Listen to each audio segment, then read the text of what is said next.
Mon corps, mon cœur, mon âme ne m'appartiennent plus. Ton amour leur réclame et sont à toi, Jésus. Reçois mon sacrifice, il est sur ton autel. Esprit de son, j'attends la grâce du ciel. En toi je me confie, je m'abandonne à toi. Ton sang me purifie et ta grâce est ma loi. Reçois mon sacrifice, il est sur ton autel. Esprit de sang, j'attends la grâce du ciel. Consacre mon offrande, mets ton sceau sur mon cœur. Le sceau que je demande, c'est ton esprit, Seigneur. Reçois mon sacrifice,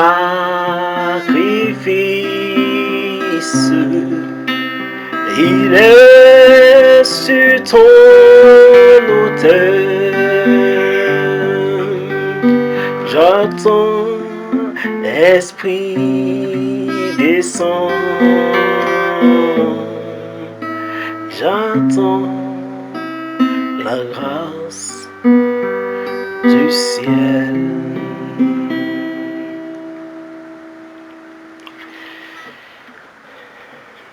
Nous allons continuer quelque chose. On a des questions que la sœur Grace a posées. 3 questions. Voilà. Je vois que la sœur Grace en question est là. Donc, nous avons des questions que la sœur Grace a posées.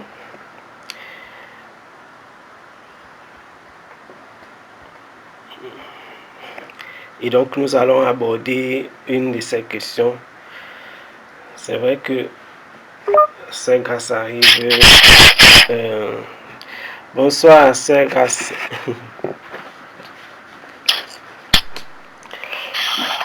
Shalom, bien-aimé. Je m'étais assoupi dans la fatigue. Ah, ok. Je me réveille. Shalom, le frère Daniel. Ok, shalom. Shalom, ma soeur. Je dormais en entier. Beaucoup de courage. Beaucoup de courage. En tout cas, que le Seigneur te fortifie vraiment. C'est pas facile, j'imagine, avec la semaine et le travail. Donc, quand tu es arrivé, tu es en train de dire qu'il y a des questions que tu as laissées et qu'on allait peut-être le prendre la prochaine fois. Mais là, directement, dès que j'ai dit ça, je vois ton message dans le groupe en fait. Donc, nous allons aborder une de ces questions-là plutôt. Nous allons aborder une de ces questions-là. Nous prendrons la question sur la première question que tu as envoyée. Je vais lire pour nous.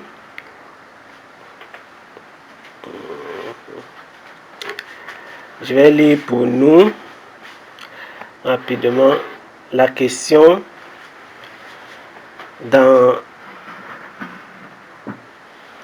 reçue par mail. Alors, bonjour corps du Christ.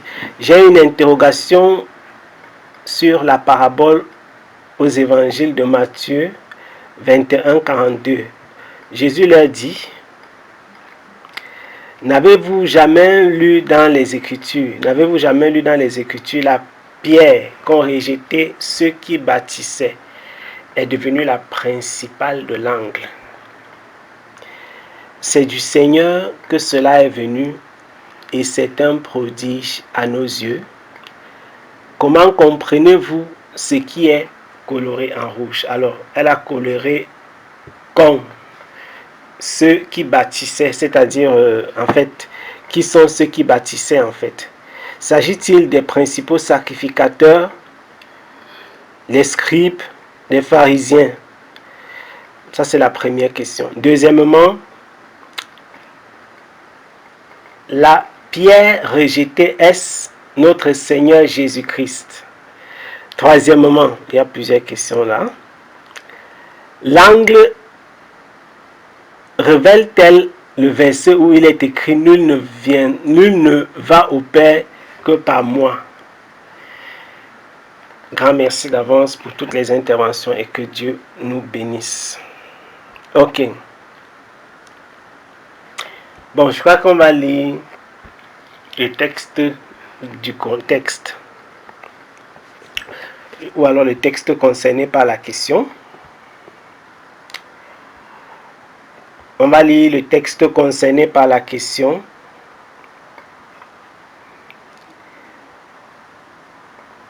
Matthieu chapitre 21. Matthieu chapitre 21.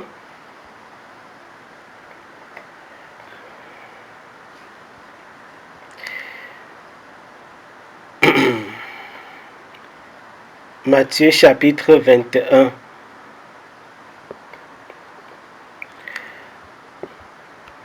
Nous allons lire à partir du verset 33 pour que ce soit... parce que en fait, la réponse à ta question, elle découle du reste du texte. C'est vrai qu'il y a beaucoup de textes qui sont liés à celui-ci. Et on va les lire au fur et à mesure. Donc, la question de la sœur Grâce pratiquement concerne l'explication de la parabole concernant la pierre angulaire. C'est quoi la pierre angulaire? C'est quoi les bâtisseurs qui ont rejeté la pierre? Quelle est l'implication en fait sur le plan de la doctrine par rapport à l'église, etc. Je vois que ce sont des choses que nous allons voir. Donc, nous allons lire à partir du verset 33 jusqu'à la fin. Donc, tu vas lire. À partir du verset 33 jusqu'à la fin du chapitre. Matthieu 21. Jean, lis pour nous. Matthieu 21, 33 jusqu'à 46. La parole de Dieu dit ceci. Écoutez encore une parabole. Un homme avait une propriété. Il y planta une vigne, l'entoura d'une haie, y creusa un trou pour le pressoir et y construisit une tour pour la surveiller. Après cela, il la loua à des vignerons et partit en voyage.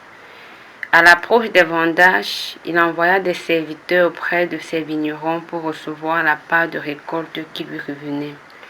Mais les vignerons se précipitèrent sur ses serviteurs.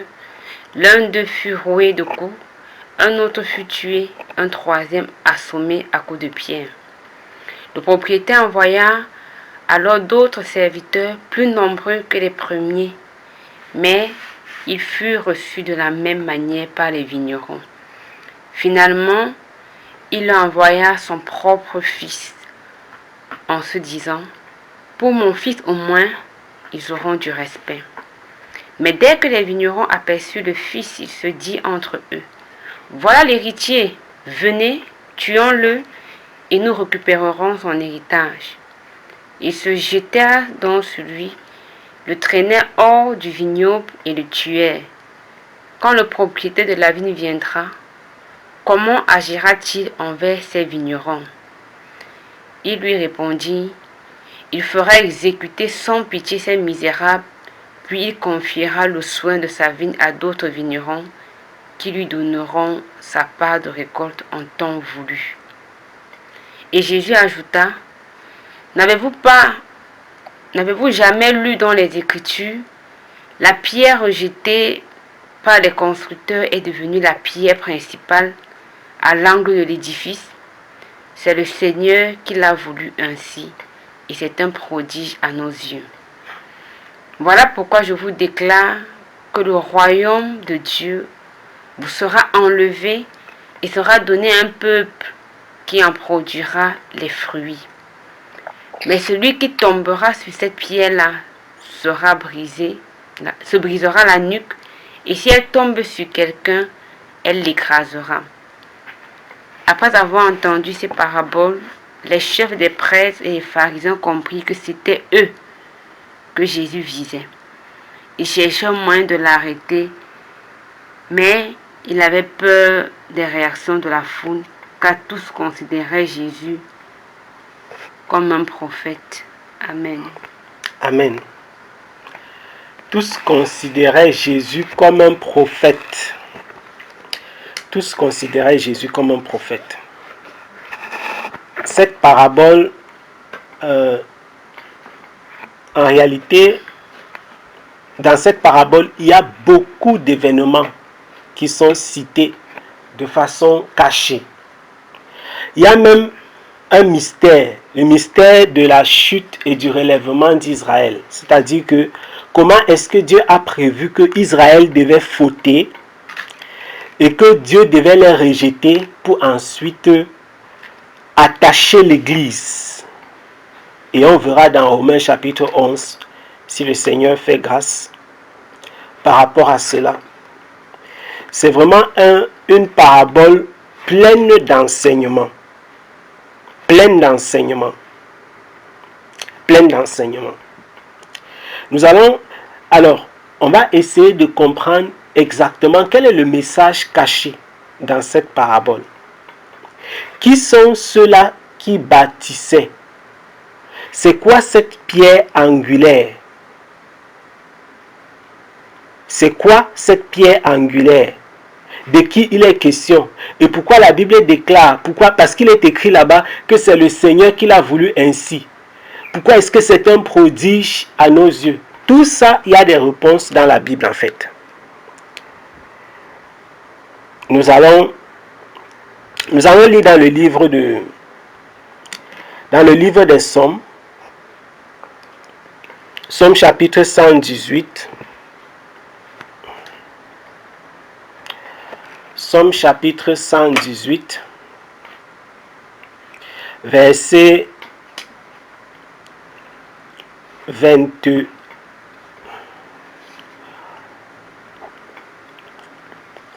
Psaume chapitre 118, le verset 22. En fait, nous allons lire ça pour que vous voyez que ce que Jésus dit, il reprend les paroles du psalmiste, en fait. Il reprend les paroles du psalmiste. Je vais lire de versets 21 et 22. Versets 21 à 23 même. Il dit, je te loue parce que tu m'as exaucé. Parce que tu es devenu mon salut. La pierre qu'ont rejeté ceux qui bâtissaient est devenue la principale de l'angle. C'est de l'Éternel que cela est venu. C'est un prodige à nos yeux. Donc, les paroles de Jésus sont les paroles du psalmiste. Je te loue parce que tu m'as exaucé, parce que tu es devenu mon salut.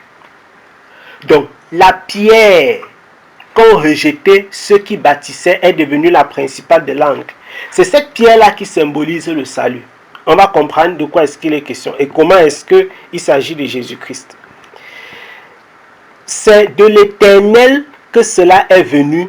C'est un prodige à nos yeux.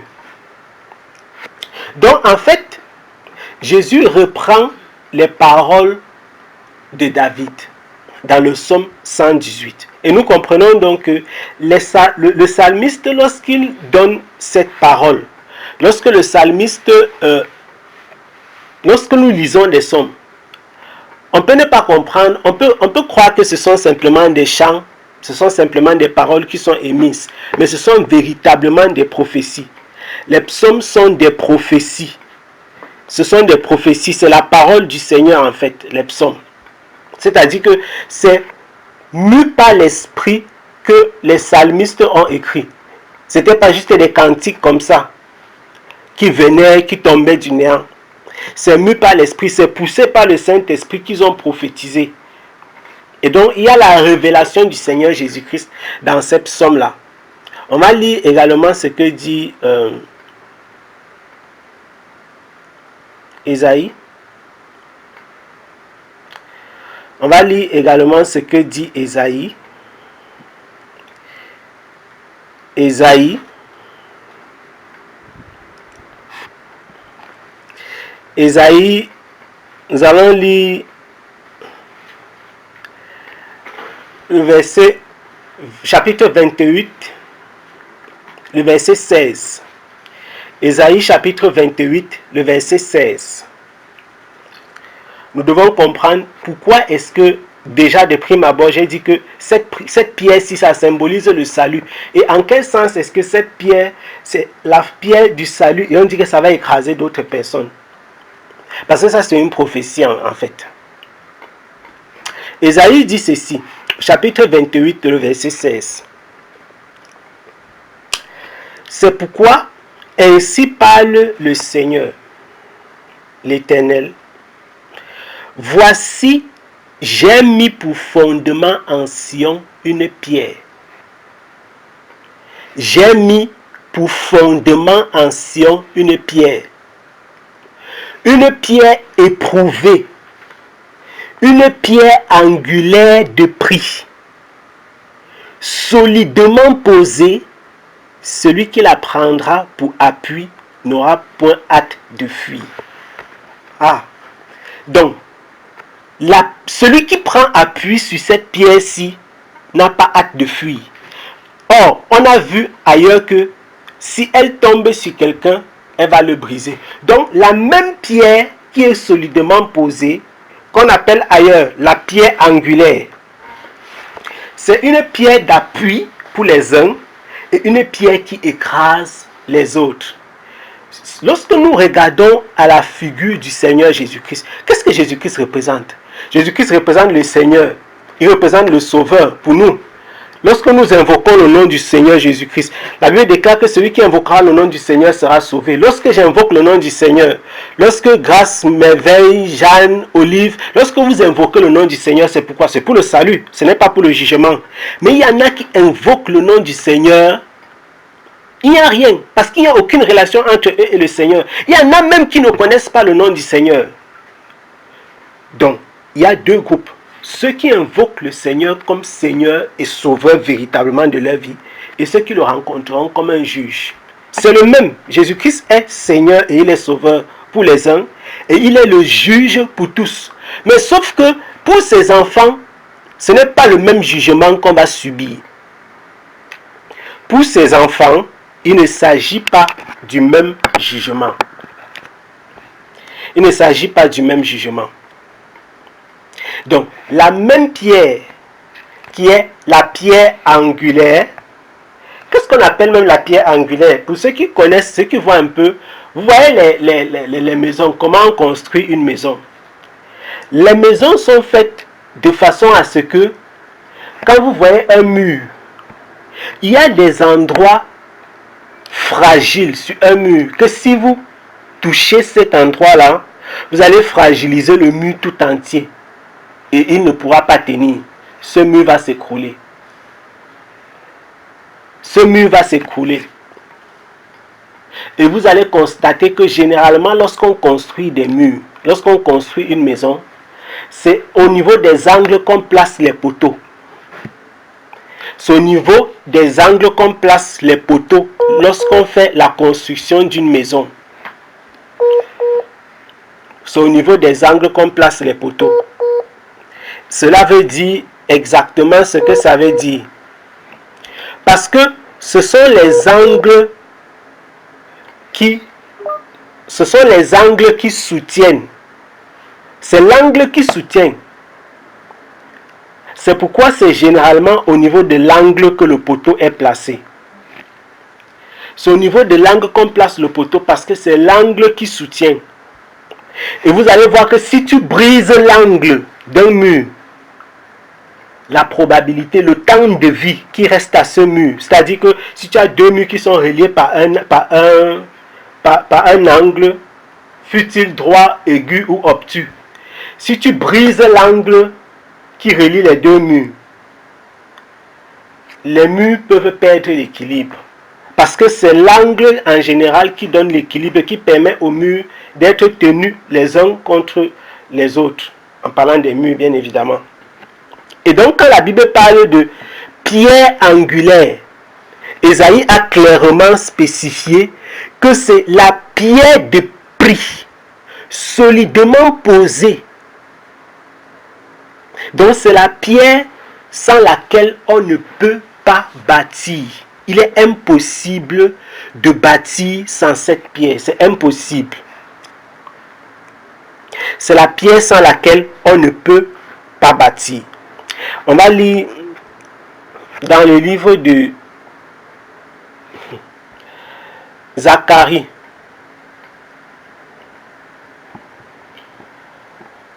Zacharie. Nous allons lire dans le livre de Zacharie, chapitre 4, le verset 1 à 9. Zacharie, Zacharie, chapitre 4, le verset 1 à 9.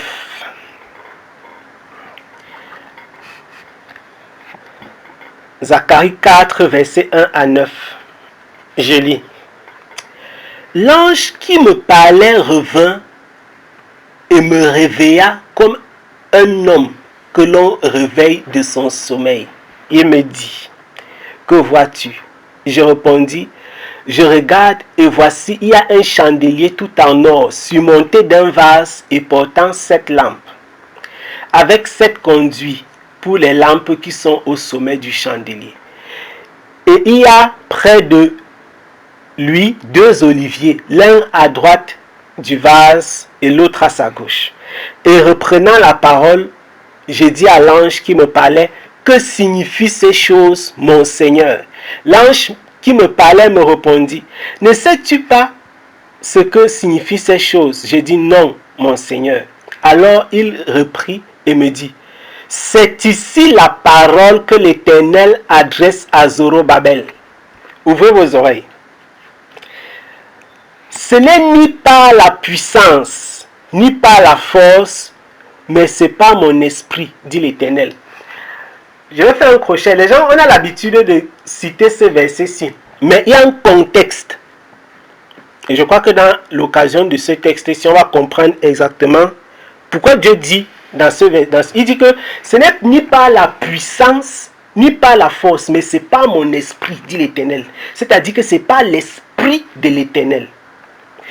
Qui es-tu, grande montagne, devant Zorobabel? Zorobabel ici symbolise quelqu'un. Ouvrez bien les oreilles. Tu seras aplani.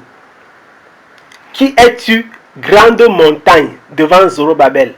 La montagne symbolise quelque chose de spécial. Zorobabel aussi symbolise quelque chose ou préfigure quelque chose. Déjà dans votre esprit, si vous êtes attentif, vous allez vous dire, mais qui est Zorobabel pour qu'on lui donne une telle primeur, une telle importance, au point de dire qui es-tu à une montagne et de dire que tu ne peux rien devant Zorobabel? Ça veut dire que Zorobabel symbolise qui ici? Chacun a une réponse claire dans son esprit. et c'est évident. Tu seras aplani. Verset 7. Il posera la pierre principale au milieu des acclamations. Grâce, grâce pour elle. Il posera la pierre principale au milieu des acclamations. Grâce, grâce pour elle. On continue. La parole de l'Éternel me fut adressée en ces mots. Les mains de Zorobabel ont fondé cette maison et ses mains l'achèveront. Et tu sauras que l'Éternel des armées m'a envoyé vers vous. Qui est-ce que Zorobabel ici symbolise? Le Seigneur Jésus-Christ. Il dit que les mains de Zorobabel ont fondé cette maison et ses mains l'achèveront. Vous voyez que ce qui se passe, à l'heure où le prophète Zacharie donne cette prophétie, il y a vraiment un Zorobabel qui existe. Mais la vie de Zorobabel, en fait, c'est un type. C'est une image pour présenter la vie de Jésus-Christ. Et donc, quand Zacharie dit que les mains de Zorobabel ont fondé la maison, comment est-ce que les mains d'un homme peuvent fonder la maison de Dieu? Parce qu'ici, il parle du temple de Jérusalem.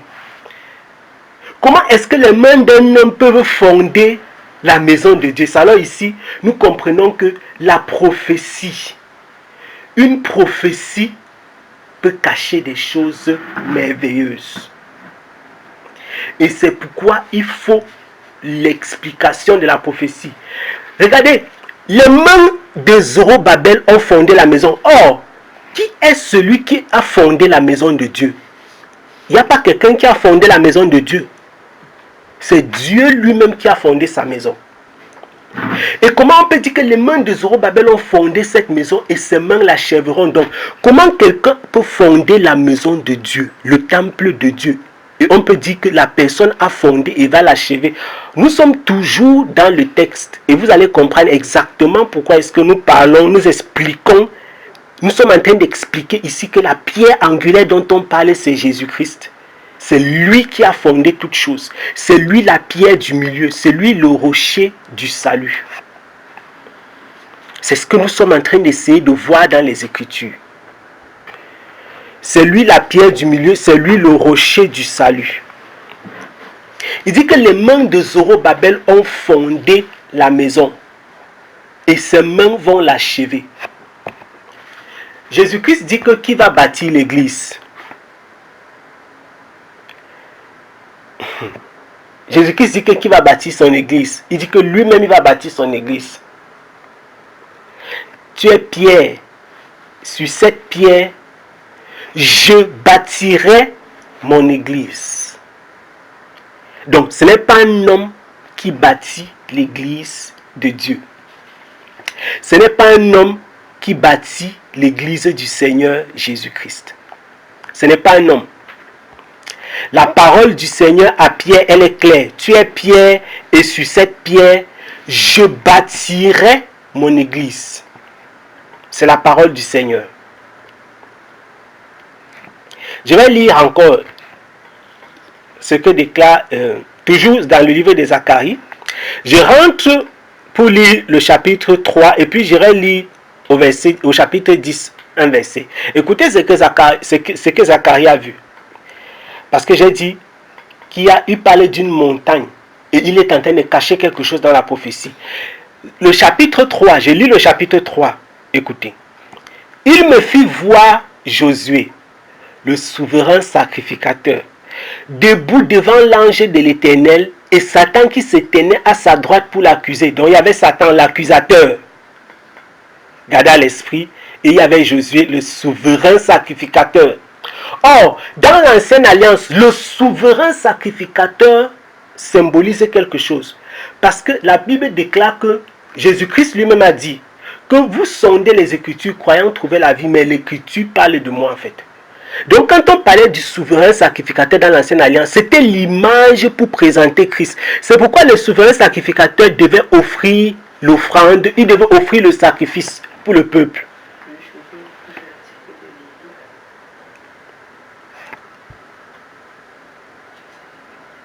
Le Josué dont il est question ici, là c'est un autre. Oui, c'est ça que dit. Voilà.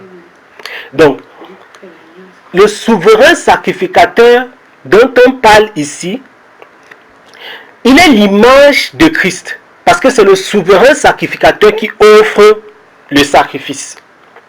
Et il offrait le sacrifice exactement comme Christ devait offrir lui-même. L'Éternel dit à Satan, le verset 2, que l'Éternel te réprime.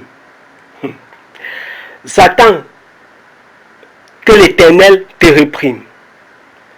Vous pouvez retrouver ces paroles dans le livre de Jude. Lui qui a choisi Jérusalem, n'est-ce pas là un tison arraché du feu? Or, Josué était couvert de vêtements sales et il se tenait debout devant l'ange.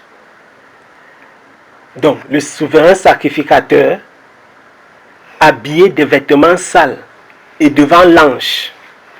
L'ange prenant la parole dit à ceux qui étaient devant lui, ôtez-lui les vêtements sales. Puis il dit à Josué, vois, je t'enlève ton iniquité et je te revêts d'habits de fête.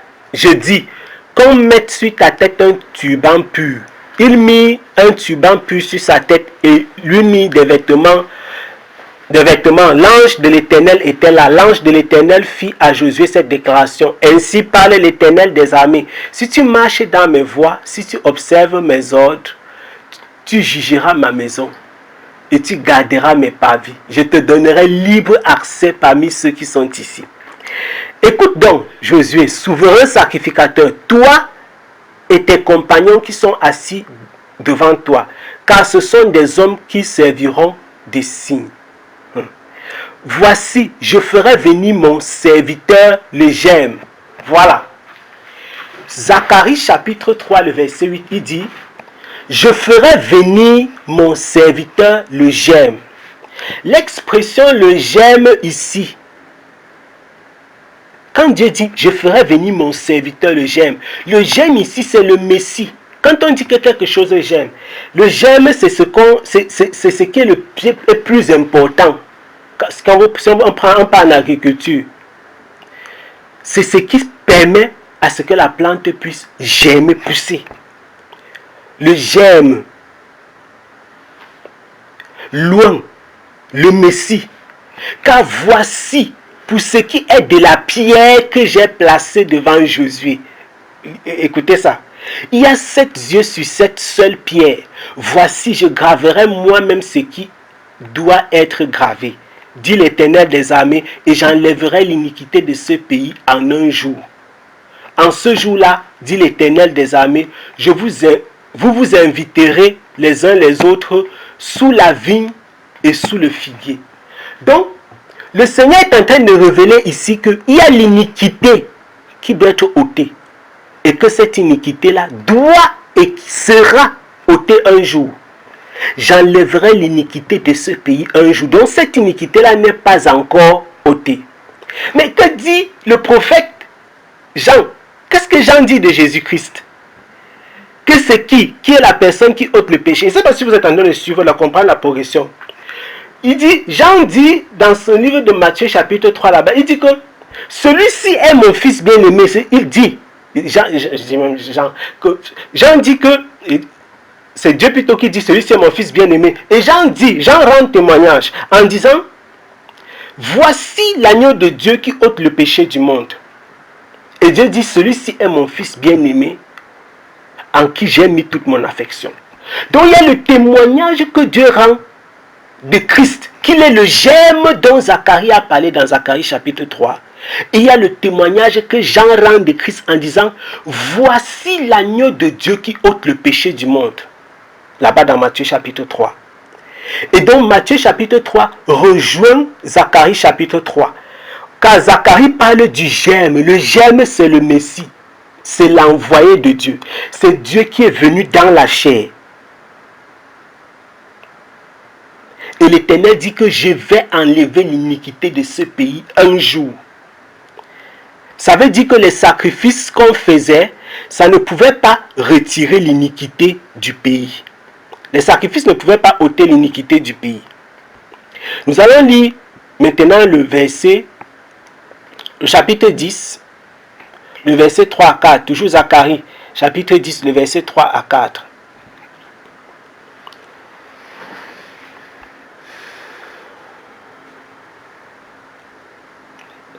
Chapitre 10. Il dit, ma colère s'est enflammée contre les bergers et je châtierai les boucs. Car l'Éternel des armées visite son troupeau, la maison de Juda, et il en fera comme son cheval de gloire dans la bataille. De lui sortira l'angle, de lui le clou, de lui l'arc de guerre, de lui sortiront tous les chefs ensemble. Si vous lisez ça dans une autre version, il dit ceci. Il dit, de lui sortira. Attendez, je vais prendre une version plus simple.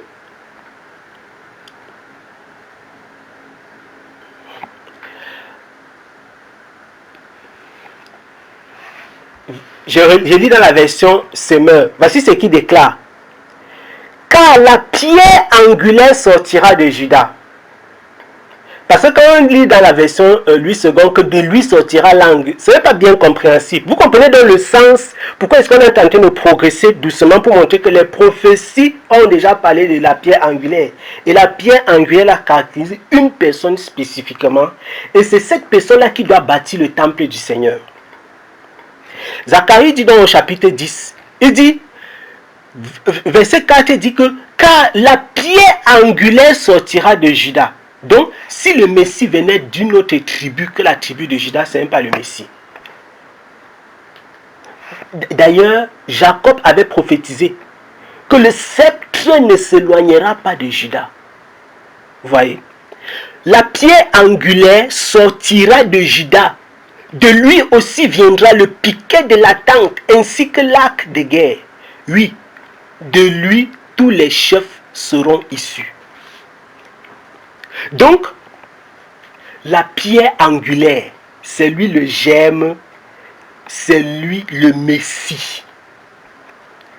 La pierre angulaire, c'est le germe, c'est le Messie. C'est le germe, c'est le Messie. On va lire dans... Nous allons lire dans Hébreux chapitre 3. Hébreux chapitre 3.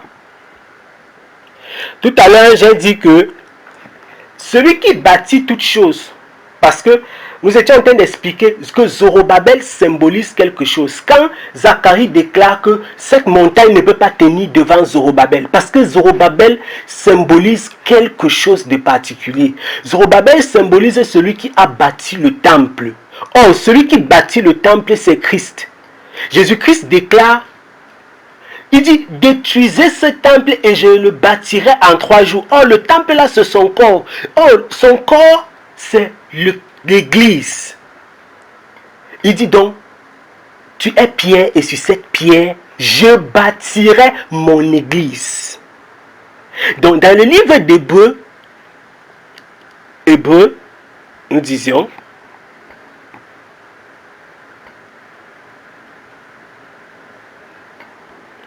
dans le livre d'Hébreux,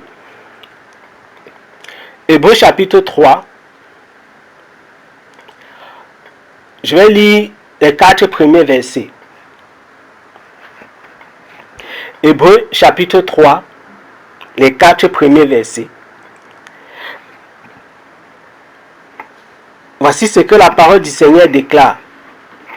Il dit, c'est pourquoi, frères et sœurs, vous qui faites partie du peuple saint, et qu'il a appelé à avoir part au bien céleste, fixez vos pensées sur Jésus. L'apôtre et grand prêtre c'est encore le souverain sacrificateur de la foi, que nous connaissons comme vrai. Il est fidèle à celui qui l'a établi dans ses fonctions. Il a dit que je vais envoyer le germe. On dit que Jésus est fidèle à celui qui l'a établi dans ses fonctions, comme autrefois Moïse l'a été dans toute la maison de Dieu. En effet, Jésus a été jugé digne d'une gloire bien plus grande que celle de Moïse, comme tout architecte qui a construit une maison reçoit plus d'honneur que la maison elle-même. Ça, c'est très grave. Je ne sais pas si vous comprenez exactement ce que Paul est en train de dire. Il dit que Jésus a été jugé digne d'une... Vous comprenez? Ça veut dire que la parole de Dieu peut vous embrouiller. Vous allez... Sur ce même texte-ci, quelqu'un va dire que, ok, si c'est Dieu, si Jésus est Dieu, pourquoi on dit que Dieu l'a envoyé? Lisez doucement. C'est pourquoi il dit toujours, lisez doucement. Il dit ceci. Il est fidèle à celui qui l'a établi dans ses fonctions. Ça donne l'impression que ce n'est pas Dieu. Comme autrefois Moïse l'a été, donc on peut même comparer Moïse à Jésus. Maintenant, lisez le verset 3. En effet, Jésus a été jugé digne d'une gloire bien plus grande que celle de Moïse. Il dit quoi la suite? Tout comme l'architecte qui a construit une maison reçoit plus d'honneur que la maison elle-même. L'architecte, c'est qui?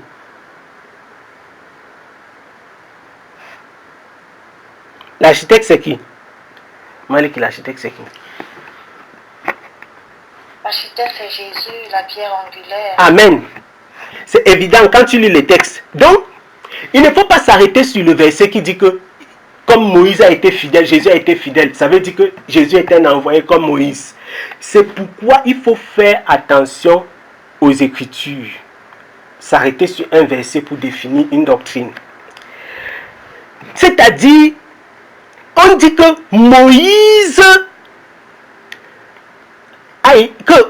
Moïse est venu, Jésus est venu également, mais il a reçu une plus grande gloire. Mais il explique à la suite que l'architecte qui a construit la maison reçoit plus d'honneur que la maison. Pour dire que c'est Jésus qui a construit la maison. Oh Seigneur.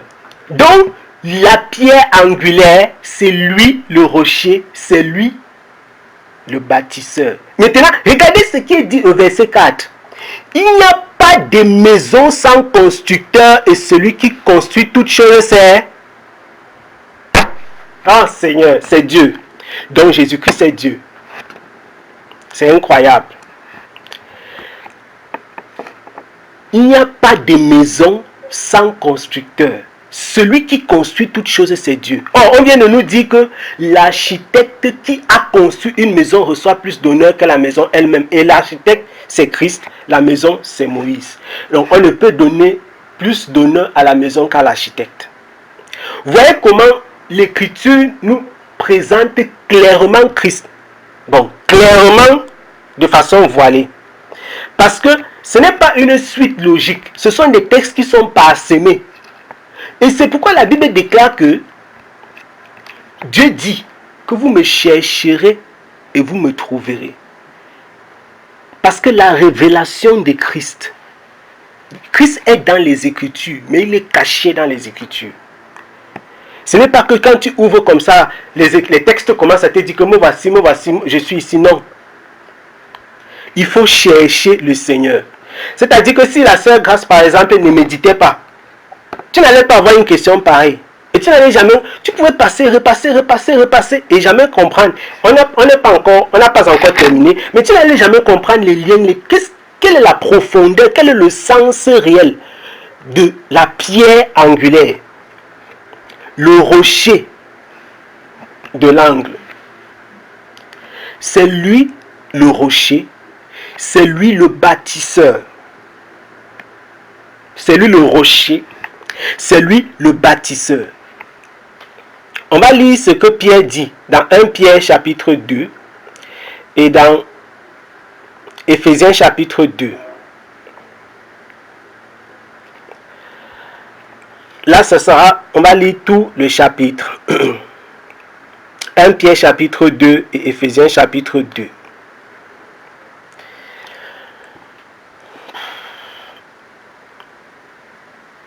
Pierre chapitre 2 et Éphésiens chapitre 2. Je veux votre attention.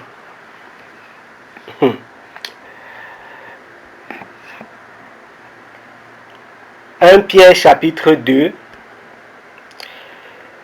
et Éphésiens chapitre 2. Je vais lire dans 1 Pierre chapitre 2 les 12 premiers versets. il est écrit ceci.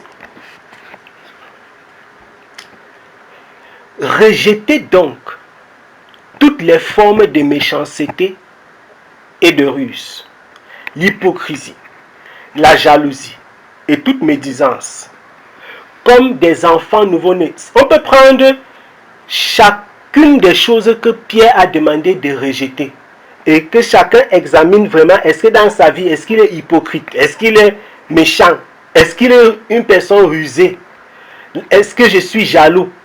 Parce qu'il y a des chrétiens, il y a des personnes qui transportent dans leur vie, dans leur marche avec le Seigneur, ces choses qui ne sont pas conformes à la vie d'un enfant de Dieu. La médisance. Comme des enfants nouveau-nés, désirez ardemment le lait pur. Il y a des gens qui prennent le lait frélaté. Il y a des personnes, vous savez que, il dit que comme des enfants nouveau-nés, désirez ardemment le lait pur de la parole. Parce que si la Bible dit quelque chose en donnant des caractéristiques, des qualificatifs, ça veut dire qu'il y a le contraire. Donc, on ne peut pas parler des démons s'il n'y a pas d'ange. Le lait pur de la parole, afin qu'il vous fasse grandir en vue du salut. Puisque vous avez goûté combien le Seigneur est bon. Ça veut dire qu'il y a un autre lait qui n'est pas le lait pur et qui ne fait pas grandir. Je mets les crochets là-bas. Un jour, si le Seigneur veut, vous allez comprendre que c'est la parole que l'homme écoute qui fait la croissance spirituelle. Parce que les gens pensent que non, comme tu es venu t'asseoir dans un temple, dans un endroit, et puis le pasteur commence à citer les textes en les tordant, et en mélangeant tout ça en désordre comme ça, c'est flou. Parce qu'il veut, je ne sais pas, il a ses intérêts, son intérêt qu'il recherche. Et tu dis là, amen, amen. Et tu sors, tu dis que non, c'était deep. C'était la... Si la parole que tu écoutes n'est pas une parole pure, elle ne te fait pas grandir. En vue du salut, ce n'est pas moi qui dis. Hein. Je suis en train de vous lire les textes. Il dit, désirez ardemment le lait pur de la parole. Et j'ai dit qu'on mettait les crochets. Allez méditer ça, afin qu'il vous fasse grandir en vue du salut.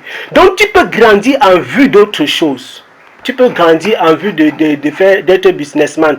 Il y a des pasteurs qui sont devenus les coachs de vie, des motivateurs. Tu seras riche, tu seras grand, tu seras ceci. Ça peut te faire grandir dans un autre domaine qui n'est pas le domaine du salut. Je ferme la parenthèse. C'était pas ça le sujet. Puisque vous avez goûté combien le Seigneur est bon, approchez-vous de lui, car il est la pierre vivante. Voici où j'arrivais. On dit que vous avez goûté comment le Seigneur est bon. Approchez-vous de lui, il est la pierre vivante. On a parlé de la pierre angulaire tout à l'heure. Et vous allez comprendre pourquoi Jésus dit donc que détruisez ce temple. Ah Seigneur. Et je vais le rebâtir. J'ai fait un crochet là, Seigneur. Est-ce que vous avez constaté dans la Bible cette inversion? Et je vous envoie lire. Jésus a dit, détruisez ce temple et je vais le rebâtir. Détruisez, je vais le rebâtir. Quand on accusait Jésus, on a dit quoi? Tu te rappelles de ce qu'on a dit quand on accusait Jésus?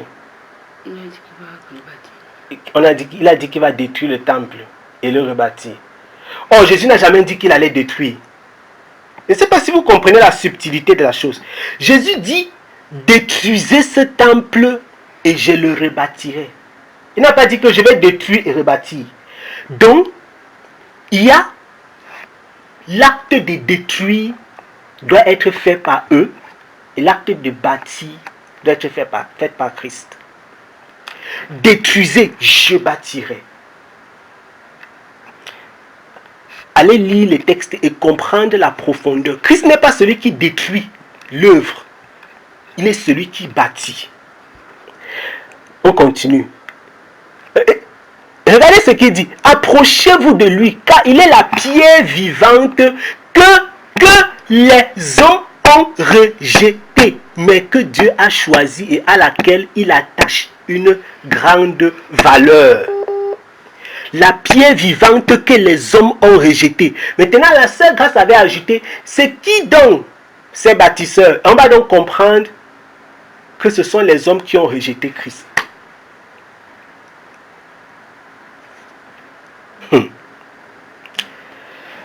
Ah, Seigneur. Et vous aussi, comme des pierres vivantes. Donc, comme la Bible déclare que quoi? La Bible dit que tel qu'il est, nous aussi nous sommes. Donc, comme Christ est une pierre vivante, nous aussi nous sommes des pierres vivantes. Chacun dans son modèle. Pierres vivantes comme des pierres vivantes, vous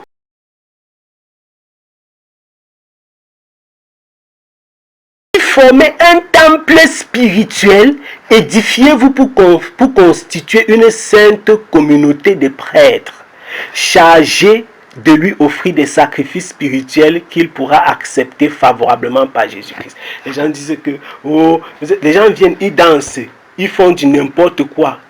Et ils disent qu'ils sont venus offrir un culte spirituel. On donne les noms des cultes. Culte des promesses. Culte de ceci. Culte de construction. Tu te poses la question, est-ce que c'est le culte de Dieu? Est-ce que c'est un culte à Christ, au Seigneur? Ou bien c'est un culte pour les projets des gens?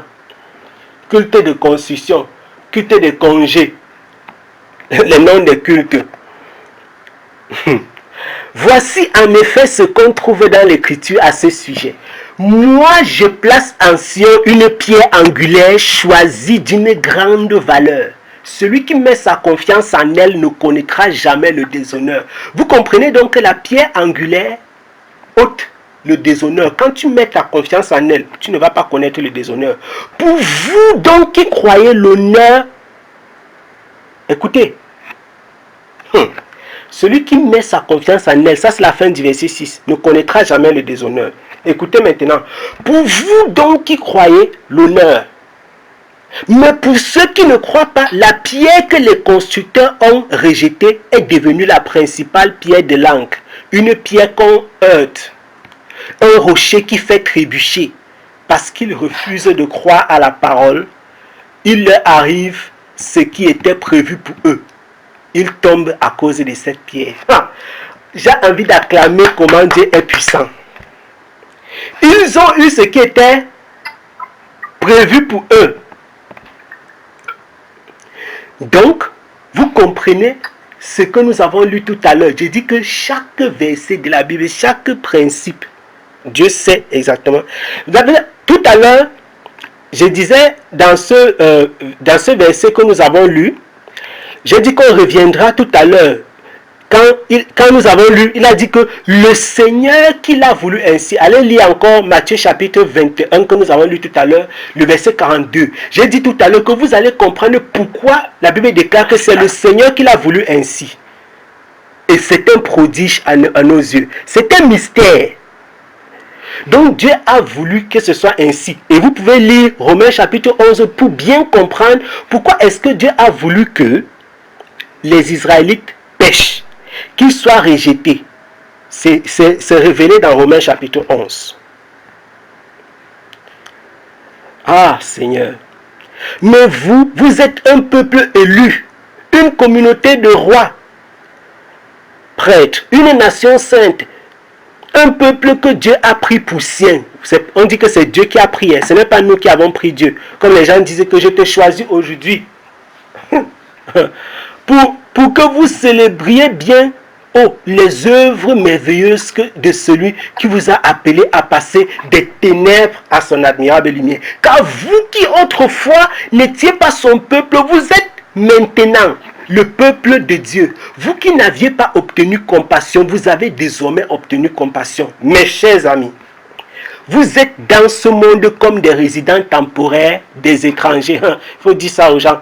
C'est pourquoi je vous le demande, ne cédez pas au désir de l'homme livré à lui-même. Ils font la guerre en vous. Ayez une bonne conduite au milieu des païens, ainsi dans les domaines même où ils vous calomnient et en vous accusant de faire le mal. Ils verront vos bonnes actions et loueront Dieu le jour où il interviendra dans leur vie. Lisons ce que dit Paul. Ça c'est Pierre. Voyez comment les apôtres sont constants. Il y a un micro qui est ouvert.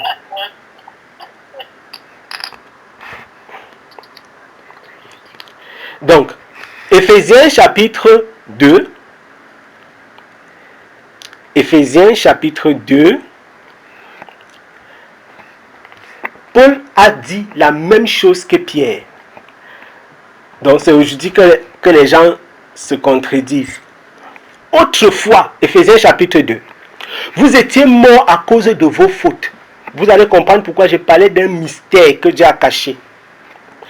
Par ces actes, à cause de vos fautes et de vos péchés, par ces actes, vous conformiez alors votre manière de vivre à celle du monde. Ça, c'est nous tous. Et vous suiviez le chef des puissances spirituelles mauvaises. Le chef des puissances spirituelles mauvaises, vous connaissez qui c'est? Cet esprit qui agit maintenant dans les hommes rebelles à Dieu. Ah, nous aussi, nous faisions autrefois tous partie de ces hommes. Nous vivions selon nos mauvais désirs d'hommes livrés à eux-mêmes. Même langage. Nous accomplissions tout ce que notre corps et notre esprit nous poussaient à faire. Quand ton esprit dit que va au bar, tu vas. Va en boîte de nuit, tu pars. Va faire ceci, tu pars. C'est ça qu'on faisait. Nous aussi étions-nous par nature voués à la colère. Donc, notre nature, c'était celle vouée à la colère. Comme le reste des hommes. Ah, la grâce. Mais, Dieu est riche en bonté. Aussi à cause du grand amour dont il nous a aimés. Alors que nous étions morts à cause de nos fautes, il nous a fait revivre les uns et les autres avec Christ. C'est par la grâce que vous êtes sauvés. Vous comprenez le sens de la profondeur de ces paroles qui sont placées dans leur contexte. C'est par la grâce que vous êtes sauvés. Pour dire que vous n'avez pas contribué. Par notre union avec Jésus-Christ. Dieu nous a ressuscités les uns et les autres et nous a fait siéger les uns et les autres dans le monde céleste. Il a fait afin de démontrer pour nous, pour tous les âges à venir, l'extraordinaire richesse de sa grâce, afin qu'il a manifesté en Jésus-Christ par sa bonté envers nous. Car c'est par grâce que vous êtes sauvés.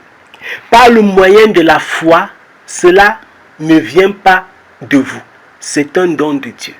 Ce n'est pas le fruit des œuvres que vous auriez accomplies. Personne n'a donc raison de se vanter. Amen. Amen. Ce que nous sommes, nous le devons à Dieu.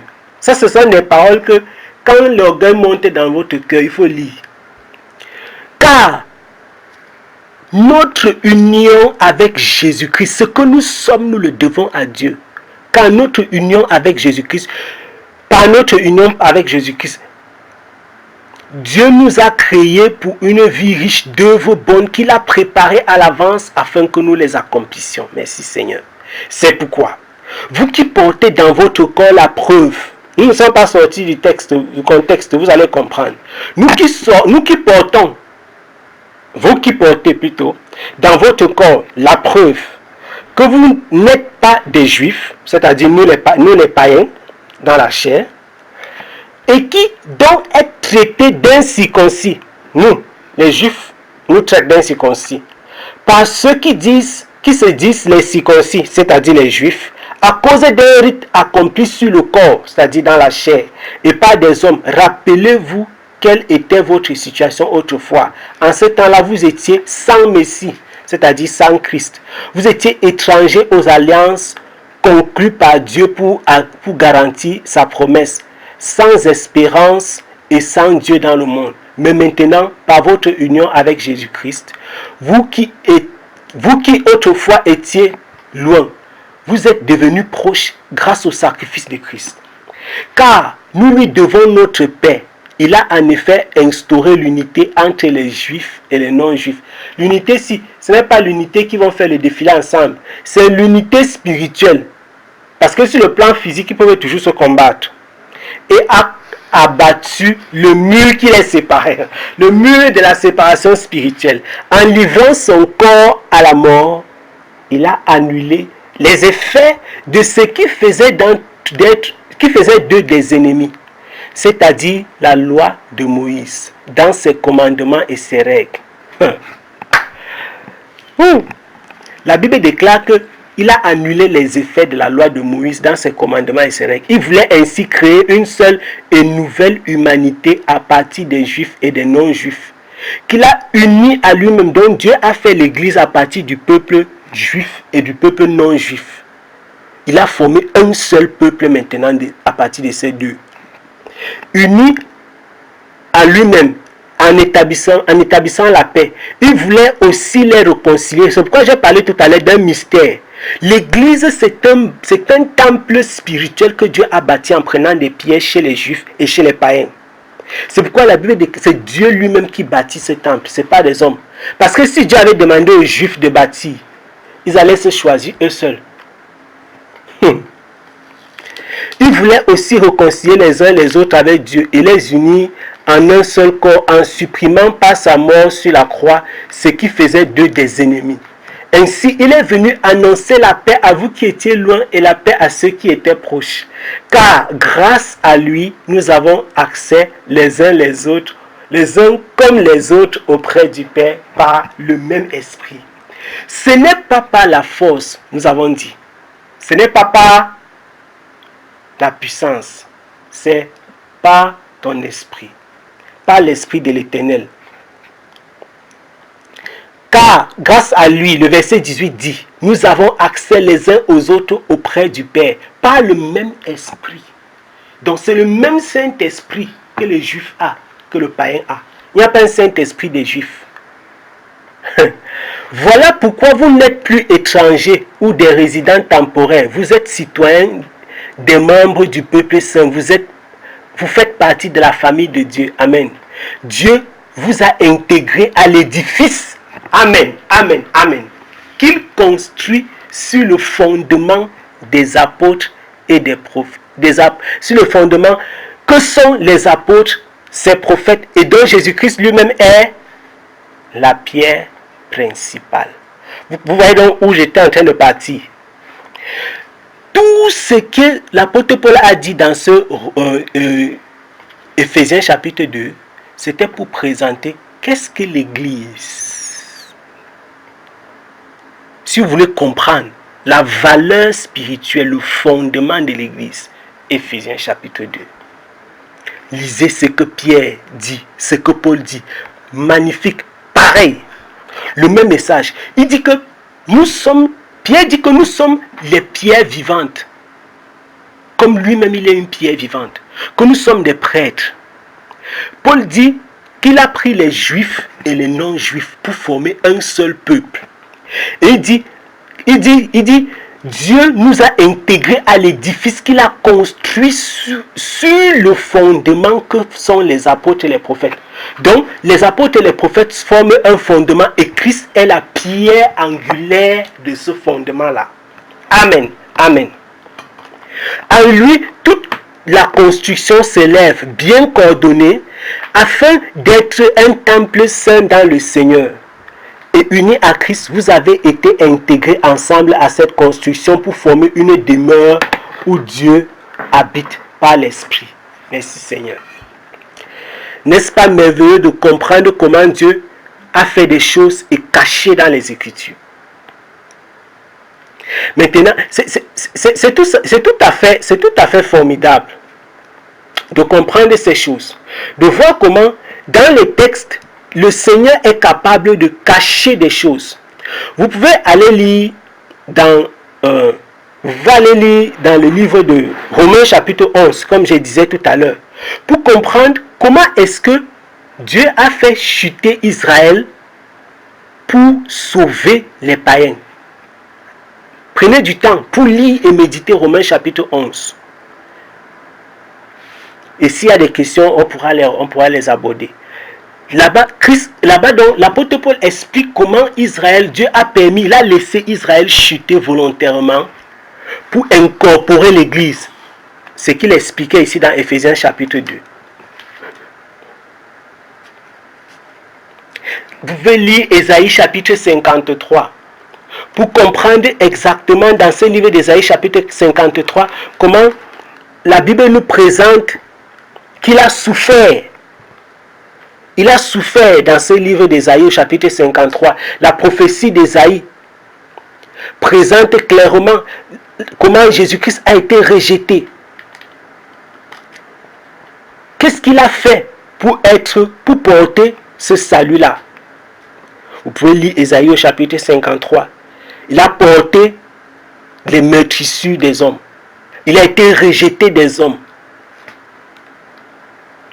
Et maintenant, donc, pour terminer, on revient dans ce texte de départ pour expliquer de façon simple et terre à terre. Regardez, Jésus parle de la parabole. Il dit, un homme avait une propriété. L'homme dont on dit qu'il avait la propriété, c'est Dieu. Il a planté la vigne. La vigne, si c'est l'œuvre de Dieu. L'apôtre Paul dit qu'il y a un qui plante, l'autre arrose, et c'est Dieu qui fait croître. Vous connaissez, vous savez que Dieu utilise beaucoup l'agriculture. Dieu utilise beaucoup l'agriculture pour schématiser son œuvre. Il dit donc que un homme avait une propriété, il a planté une vigne. La vigne, si c'est l'œuvre de Dieu, il a entouré d'une haie, etc. Il a envoyé des serviteurs. Les serviteurs, si, c'est le premier peuple que Dieu a envoyé avant nous. Nous qui sommes les serviteurs maintenant à cet âge-ci, à cette heure-ci. C'est eux. On dit que le propriétaire, le verset 36 là-bas, si vous voulez, il dit qu'il a envoyé d'autres serviteurs plus nombreux que les premiers. Mais il fut reçu de la même manière. Donc, il a planté la vigne. Il a mis des personnes pour surveiller. Ce sont des serviteurs qui étaient sur la terre. Ceux qui devaient prendre soin du peuple de Dieu. Dieu a envoyé des prophètes. Il a envoyé des juges pour monitorer. Par exemple, quand Jésus-Christ déclare que Jérusalem tue ses prophètes, les personnes qui sont envoyées pour annoncer la parole de la part du Seigneur, ils sont tués. Il dit ceci. Il dit que dans ce chapitre 21 toujours, il dit qu'ils furent reçus de la même manière, c'est-à-dire que on les a tués. Finalement, il a envoyé son propre fils, c'est-à-dire Christ, c'est-à-dire que Dieu s'est fait chair. Il a dit, pour mon fils au moins, ils auront du respect. Vous voyez? Donc, il s'est dit que non, ils auront du respect pour le fils. Or, qu'est-ce que les humains ont fait? Quand ils ont vu le fils, ils ont dit que bon, voilà l'héritier. Si on le tue, la vie nous appartient. Et il dit, Jésus, si on continue par la suite, Jésus va poser la question aux gens qui étaient là. Qu'est-ce qu'il faut faire de cette âme, de telle personne? Et les gens vont dire qu'il fera exécuter sans pitié ces misérables. Vous voyez ça? Et donc, c'est à la suite, je crois que là maintenant vous avez déjà compris, c'est à la suite de cette discussion sur la parabole que Jésus dit, n'avez-vous jamais lu dans les Écritures la pierre rejetée par les constructeurs? Donc, la pierre qui est rejetée par les constructeurs, c'est le Fils qui est venu à la dernière minute.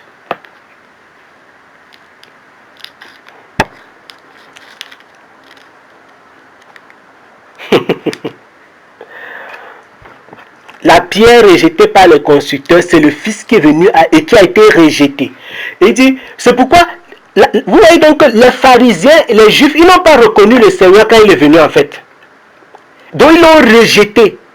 La pierre qu'ont rejeté les constructeurs, les bâtisseurs, est devenue la principale à l'angle de l'édifice.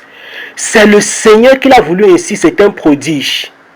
Voilà pourquoi je vous déclare, le royaume de Dieu vous sera enlevé et sera donné à un peuple qui en produit le fruit.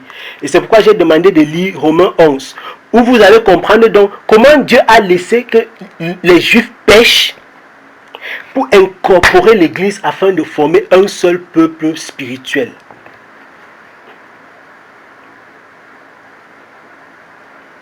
Et c'est pourquoi la parole déclare, Jésus dit ici que c'est un prodige à nos yeux.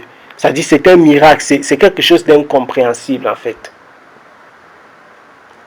Et quand vous finissez ce texte-ci, quand vous finissez ce chapitre, vous voyez donc que les pharisiens se sont reconnus. On dit, après avoir entendu ces paroles, les chefs des prêtres, les pharisiens compris que c'était eux que Jésus visait. Ils cherchaient un moyen de l'arrêter, mais ils avaient peur des réactions de la foule, car tous considéraient Jésus comme un prophète. Donc, le Saint-Esprit nous révèle ici que les pharisiens ont compris que c'est eux, les bâtisseurs, qui ont rejeté la pierre. Les pharisiens et les scribes ont compris que c'est eux les bâtisseurs qui ont rejeté la pierre. Et donc quand vous allez lire ce livre d'Ésaïe chapitre 53, vous allez comprendre que le Messie qui est venu, qui a souffert, c'est lui qui devait être rejeté. Exactement ce qui s'est passé avec Jésus-Christ. Eux, les pharisiens, ils ont compris la parabole-ci. Mais le jugement qui est tombé sur eux, qui était en eux, les a poussés à vouloir le tuer, à vouloir finir avec lui. Vous voyez ça? Donc la pierre qu'ont rejeté les bâtisseurs, la pierre angulaire, c'est Jésus-Christ. Les bâtisseurs qui ont rejeté la pierre, ce sont tous ceux qui refusent de croire en la parole, comme nous avons lu tout à l'heure. C'est tous ceux qui refusent de croire en la parole, c'est tous ceux qui refusent de recevoir Jésus-Christ, de croire en Jésus-Christ. Et eux, ils se sont reconnus. C'est ceux qui rejettent le Fils. Amen, amen. Alors, je ne sais pas si la sœur Grâce, si le texte a été compris.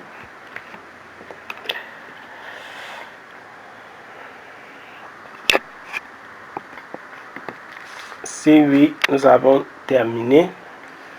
On va prendre autre chose. Les autres questions prochainement. On avait déjà commencé également un thème que nous allons continuer la prochaine fois. Donc, nous rendons grâce au Seigneur pour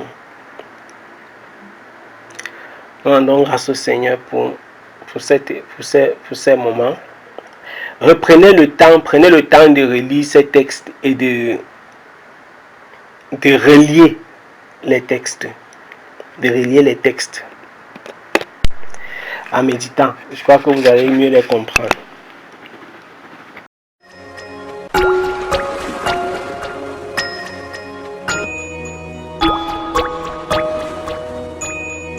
Mm-hmm.